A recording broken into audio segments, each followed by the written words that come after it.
माता चामुंडा देवी की कथा की 5वीं अध्याय। देवताओं द्वारा स्तुति करना तथा ब्रह्मा विष्णु महेश का प्रकट होने का हाल। इतनी कथा सुनने के बाद भगत ने जगत माता से कहा, हे जगत माता, इसके बाद जो घटना घटी कृपा करके उसका वर्णन कीजिए।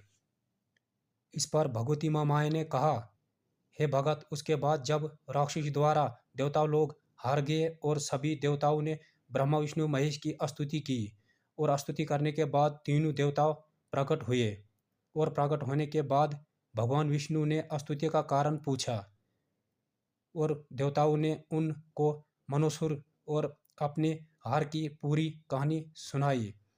और देवगण बोले, हे प्रभु, मनुष्य, सूरज, सूर्य, इंद्र, अग्नि, वायु, हवा, चंद्रमा, व्योम और दूसरे देवताओं के हकूक छीन कर खुद सबका स्वामी बन गया है और उसने तमाम देवताओं को स्वर्ग से निकाल दिया है और इंसानों की तरह धरती पर रह रहे हैं।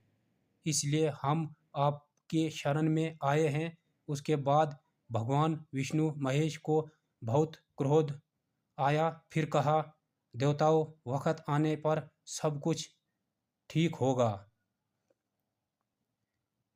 छीन कर खुद सबका स्वामी बन गया है और उसने तमाम देवताओं को स्वर्ग से निकाल दिया है और इंसानों की तरह धरती पर रह रहे हैं।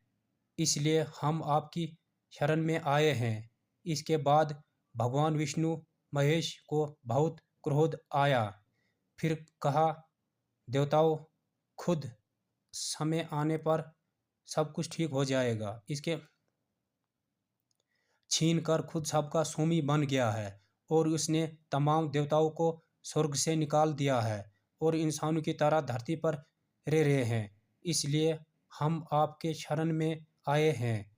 उसके बाद भगवान विष्णु महेश को बहुत क्रोध आया।